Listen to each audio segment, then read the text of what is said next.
Face à vous ce soir, Paul Vannier, le député La France Insoumise du Val d'Oise. Bonsoir. Bonsoir. Vous avez entendu le député Bellamy qui dit c'est un budget 149.3, la gauche va en profiter pour faire passer ces mesures. Est-ce que finalement ça ne va pas être la surenchère de la gauche?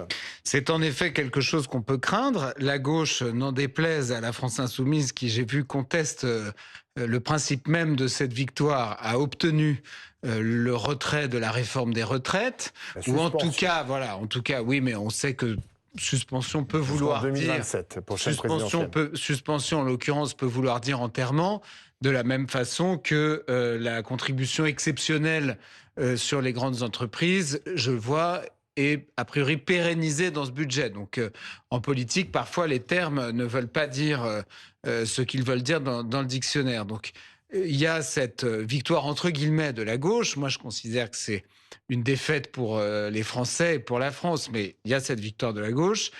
Effectivement, je pense que elle aurait tort de se priver, au sens politicien du terme, de pousser son avantage. Et donc, effectivement, je pense que ce qu'on peut craindre à ce stade, c'est une multiplication d'amendements pour emboliser le système et une surenchère, pas forcément pour le coup de la France Insoumise en particulier, mais de toute la gauche qui a bien conscience qu'elle a une surenchère dans les dépenses les impôts sur les plus riches. Les socialistes ont posé un pistolet sur la tempe du Premier ministre Lecornu. Il faut dire les choses comme elles sont. Ils tiennent Lecornu en joue et Lecornu sait que s'il déplaît un peu trop aux socialistes, il sera censuré. Ils auraient tort de se priver. Voilà. Paul Vannier. On n'a pas vu le même budget, Monsieur Consigny, parce que s'il y a une surenchère, c'est celle de Monsieur Lecornu, de ses amis macronistes et de la droite. Dans la copie budgétaire dont nous disposons, les impôts sur les plus riches et les grandes entreprises sont divisés par plus de 2, passent de 10 à 4 milliards. Les impôts vont augmenter pour les classes populaires et les classes moyennes. Il faut le regarder, parce que le détail vous allez le modifier, de toute façon. Ça a commencé en commission des finances aujourd'hui. D'abord, faisons la liste. Pour les retraités, 13 millions d'entre eux, ils vont perdre du pouvoir d'achat. 4500 postes supprimés dans l'éducation nationale, doublement des franchises médicales. Les gens qui ont des cancers vont devoir payer jusqu'à 850 € par mois de frais supplémentaires. Donc pardon, mais on parle par ailleurs de gens qui ont perdu les élections, qui demeurent illégitimes, minoritaires, qui n'ont plus de majorité et qui sont très allants là pour, y compris, couper dans les dépenses de façon massive. C'est 13 milliards d'euros de coupe dans les services publics. Est-ce qu'on a la main? Alors à l'Assemblée nationale, on va voter, mais il faut regarder les choses en face. Il y a une commission des finances depuis ce matin. Qui vote ensemble? Les macronistes et les lepénistes, pour justement refuser...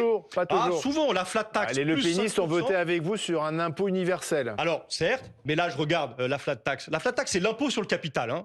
Ça doit frapper tous ceux qui bénéficient des dividendes. On a proposé plus 5%. C'est correct, c'est modeste. Le péniste et macronistes viennent de s'y opposer. Sur l'indexation, c'est important, du barème de l'impôt sur le revenu, là. Parce qu'il y a des gens qui vont rentrer dans l'impôt sur le revenu, des gens qui vont 200 000 foyers. En payer davantage. C'est 13 millions de personnes. On vient de déposer un amendement pour indexer ce barème pour les catégories populaires et moyennes. Le péniste et macronistes ont voté contre. Les gens vont donc payer plus d'impôts. Donc, Monsieur Consigny, s'il y en a qui sont dans la surenchère, qui sont jusqu'au boutiste, sont vos amis et pas les miens, franchement.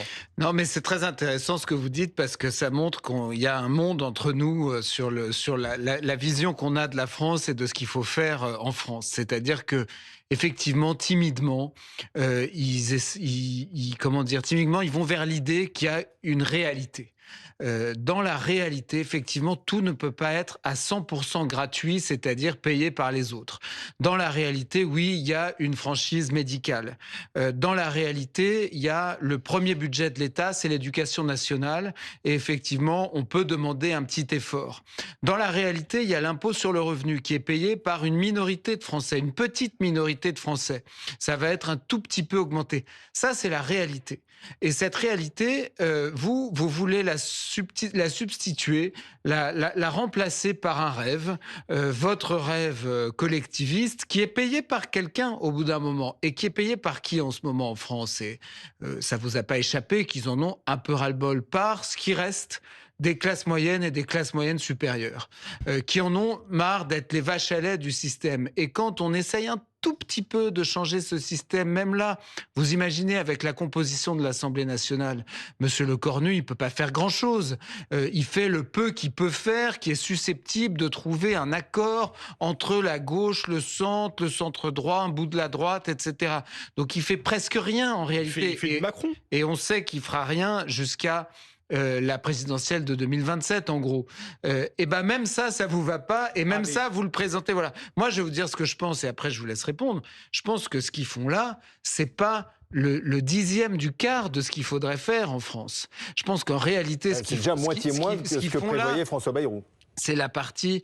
Bah voilà, déjà, vous imaginez, Bayrou, c'est pas exactement Thatcher. C'est la partie émergée de l'iceberg de ce qu'il faudrait faire en France. Mais même ça, comme vous êtes, et c'est ça que je dis, dans un déni de réalité, à gauche, eh ben, même ça vous va pas, et vous le présentez comme un budget, en gros, d'austérité, comme on a eu en Grèce, par exemple. Mais moi, j'ai le souci de la réalité. Mais si on vous L'agence Standard & Poor's qui nous dégrade vendredi, mais justement, vous en foutez ou c'est un problème? Ça m'intéresse. Ce qui m'intéresse, c'est les conséquences de ce budget. C'est un budget récessif. Vous parlez de l'état du pays. C'est pas pour ça qu'elle nous dégrade. J'ai le souci, moi, de l'économie de la France, de la façon dont elle peut repartir, se relancer. L'OFCE vient de sortir une analyse du budget de M. Lecornu, qui nous dit quoi? Qui nous dit que la croissance économique va être divisée par 2 en raison des coupes prévues par le Premier ministre, qui nous dit que le pouvoir d'achat des Français va baisser de 0,4%. Et à quoi cela va-t-il conduire, M. Consigny, à la fin? À justement aggraver le déficit de la France. La cible de 4,7%, qui n'est pas la mienne, mais qui est celle affichée par M. Macron et amoindrie par M. Lecornu. L'OFCE nous dit qu'avec ce budget récessif, celui que vous appelez de vos voeux, vous voulez d'ailleurs un budget plus récessif encore. Oui, il nous dit que le déficit de la France sera de 5,4%. Donc, M. Consigny, je termine là-dessus. Nous avons, nous, des solutions. L'année dernière, dans le cadre de l'examen budgétaire... les ultra-riches, vous. Oui, je l'assume, taxer les ultra-riches, taxer les dividendes. Écoutez, quand il y a 100 milliards d'euros... Ils vont le faire quand il y a 100 holdings, milliards d'euros de dividendes versés chaque année aux actionnaires, record d'Europe en France, oui, il y a de quoi aller prélever. Mais je veux vous dire une chose. L'année dernière, quand nous avons fait adopter à l'Assemblée nationale la première partie du budget sur les recettes. Nous avons levé plus de 60 milliards d'euros de recettes. Nous avons ramené le déficit sous les 3%. Donc nous sommes capables de rétablir les comptes publics tout en menant une politique de relance sociale et écologique. C'est vrai que c'est pas M. Milei, M. Consigny, c'est le programme du nouveau Front populaire et il est espéré par une majorité française. Ce qui me frappe dans votre programme, c'est que vous êtes encore sur l'idée selon laquelle, en gros, c'est la dépense publique qui crée la croissance. Et la consommation populaire. C'est ça que vous nous expliquez. Il faut de l'investissement public, c'est vrai. Mais dans ce cas-là, je comprends pas. On devrait être à 15% de croissance, puisqu'on est un des pays qui dépense le plus, si ce n'est le pays parmi les pays démocratiques qui dépense le plus en France. Alors expliquez-moi pourquoi. Parce qu'il y a les retraites et la sécurité sociale qui sont intégrées dans ce calcul, et que dans les pays où il y a une retraite par capitalisation, où il y a des assurances santé privées, les gens se saignent. Hein. Les gens payent aux États-Unis plusieurs milliers de dollars chaque mois. France aussi, les gens se saignent. Donc la comparaison ne vaut pas. Excusez-moi, moi je vois ce que je donne à l'URSSAF et aux caisses de retraite. Excusez-moi, je paierais beaucoup moins cher si j'étais aux États-Unis. Pas si vous étiez, je ne vous le souhaite pas, M. Consigny, frappé d'une très grave maladie avec des coûts considérables. Eh bien, la sécurité sociale répondrait à vos besoins en tant que malade. Et ensuite, moi je vous dis que ce que je paierais en cotisation retraite serait beaucoup moins élevé et en cotisation de santé beaucoup moins élevé. Ensuite, vous parlez de Milei, mais il y a 7% de croissance en Argentine.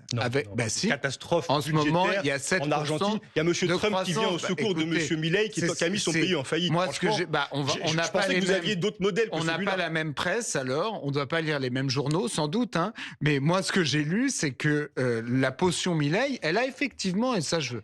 Elle a créé un peu de récession au début, parce que forcément, ils étaient à peu près dans la situation dans laquelle on est, nous, aujourd'hui. En réalité, la France, c'est une espèce d'Argentine. On va vers le crash façon Argentine. On aura le FMI, etc. Enfin, je veux dire, peur aux gens. Non, mais c'est pas que je fais peur. Il y a 2 agences, en l'espace d'un mois, il y a 2 agences de notation, parmi les plus sérieuses et les plus suivies par nos prêteurs et nos partenaires divers et variés, qui ont abaissé la note de la France. Et il y a beaucoup de gens qui expliquent que, somme toute, ce serait peut-être même mieux pour la France qu'on arrive dans une situation où on doit rendre des comptes Pour à la pousser les Banque politiques Centrale à agir. Européenne et au Fonds monétaire international pour être obligé de faire les réformes dont on a besoin. Donc moi, ce que je constate simplement, c'est que l'Argentine, après effectivement un bref épisode récessif, parce que le peu de croissance qu'ils avaient était porté par un open bar de dépenses publiques, à renouer avec la croissance et à retrouver un chemin de redressement. Sans aller Donc, en Argentine, voilà.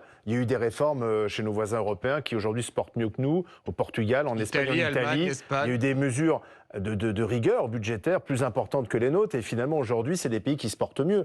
Est-ce que vous n'êtes pas dans un déni, en fait? Moi, je constate clairement que le nombre de pauvres en France n'a jamais été aussi élevé. Oui, mais qu'aujourd'hui. avec ce système de redistribution. Non, je ne crois pas. C'est le système que vous défendez. Non, mais parce C'est que l'inverse. Mais il y en a regarde, jamais assez. On n'a jamais autant Mais distribué. c'est regardons- comme à l'époque du communisme. Quand le communisme ne marchait pas, on disait c'est parce qu'il n'y a pas assez de Non, communisme. mais je veux bien verser de Ah oui, grosses larmes avec excusez-moi, mais vous c'est vrai. sur la situation des plus riches, dont les C'est 500 mais non, mais premières ça, je m'en fous fortunes. des plus riches. Non, mais attendez, ça, vous en foutez peut-être, mais le patrimoine des 500 premières fortunes de France est passé de 1000 à 2000 milliards d'euros depuis l'arrivée Donc, d'Emmanuel vous voulez Macron au faire la pouvoir. taxe Zuckman. Je veux reprendre une partie de cet argent par la taxe vous Zuckman voulez la et par taxe d'autres Zuckman. mécanismes pour en effet la redistribuer, qu'est-ce que vous pour faites financer nos services publics, D'accord. pour relancer l'activité. Parce que, vous savez, moi, les sources de la croissance, où sont-elles? Elles sont en effet du côté, en France en particulier, de l'investissement public, de la consommation populaire, qui sont les deux principaux leviers de croissance qui vont générer de l'emploi, générer du revenu. Donc vous êtes Il faut pour le quoi qu'il en tourner coûte. la machine. Vous voulez que le quoi Je qu'il en coûte suis continue. pour un investissement public massif et je sais le financer en allant prélever chez ceux qui s'en mettent plein les poches, depuis 2017. Moi, j'ai une conception de la justice. J'ai une conception de mon pays dans lequel il y a une forme d'égalité devant l'impôt. Aujourd'hui, vous avez des milliardaires qui y échappent. C'est insupportable, c'est inacceptable. Non, mais ça, pourquoi Donc pas il faut Non, non, mais rétablir ça- Ah, ça y est, vous avez un convaincu traitement- Charles. non, un mais traitement minimal moi, je qui permette pense- de répondre moi, aux besoins de notre pays. Je pense que sur la question de l'optimisation fiscale, il y a effectivement quelque chose à aller chercher. D'ailleurs, c'est ce qu'on fait là avec la taxe sur les holdings. C'est ce que. Ah, mais attendez, c'est 1 milliard d'euros, c'est la ce taxe que Zuckman, monsieur c'est Lecornu 15 est en à train 20 de faire. milliards. Oui, mais C'est la rien du tout, elle est taxe déguisée. Zuckman, pardon, moi je m'intéresse quand même, excusez-moi, à ceux qui nous expliquent de façon très détaillée pourquoi ce truc ne tient pas debout et pourquoi ça ne peut pas marcher. Et c'est pas que les tenants de la ligne Milei qui le disent. J'ai lu une tribune très intéressante de Jean Perlevade, qui est pas exactement un crypto-gauchiste, qui est plutôt un éternel Pas un centriste, insoumis non plus. qui explique non, mais excusez-le, il a été grand patron. C'est sûr que Il y a 7 prix Nobel c'est d'économie sûr, qui c'est soutiennent sûr. la taxe Je Zuckman. suis désolé, monsieur 7 Vanier. prix c'est- Nobel Philippe, d'économie. pas le nôtre, Ah, pas peut-être, Philippe il y en a Aghion, 7, Non, ça en mais fait- c'est- ça en non, fait déjà 6 de plus. et hein. ni Jean Tirole. C'est Pas les Prix Français. Nobel. C'est intéressant quand même qu'il n'y a pas un seul grand patron ou ex-grand patron comme M. Perlevade qui soit encarté à la France insoumise. C'est Qu'est-ce marrant. que vous en savez? C'est marrant. Ah, sortez-moi les noms, parce que Ils sont discrets. je constate que les créateurs d'emplois, c'est pas vers votre parti qu'ils se précipitent. Vous trompez. Hein ah bon, Vous trompez. Mais bien sûr, parce que regardez, mais d'accord. comme d'habitude, monsieur Consigny, Sortez-moi les Ah si, créateurs vous d'emplois. oubliez Mathieu Pigasse, d'entreprises. Mais vous- Pigasse, c'est Mathieu une pure Pigasse, posture. Pigasse, il est pour la taxe C'est une Zuckman. posture, c'est comme quand il écoute du rock en sweatshirt, c'est pour faire semblant qu'il est cool. En réalité, Attendez, il d'abord- n'est pas d'abord- une seconde proche de la France insoumise. d'abord, il y a 361 plans de licenciement dans le pays aujourd'hui. hein. Ça, c'est la réalité de la situation économique. Mais cri de Ça, c'est l'emploi, vrai. c'est les petites et les moyennes entreprises. C'est vrai aussi. Et de quoi ont-elles besoin, elles, sinon de de moins carnet de de taxes commandes et moins de remplis, charges. de gens qui consomment, et c'est la politique que Elles nous ont proposons. besoin- C'est une Mais politique, non. j'insiste, de relance Ouais. qui répond aux difficultés Mais économiques malheureusement- dans laquelle Emmanuel Macron, Monsieur Lecornu et vous, manifestement, Mais non, Monsieur mais, Consigny,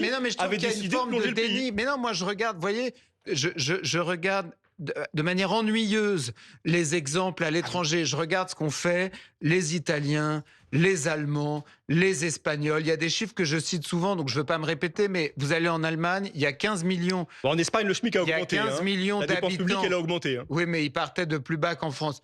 Il y a 15 millions d'Allemands en plus que de Français. Il y a 1 million de fonctionnaires en moins.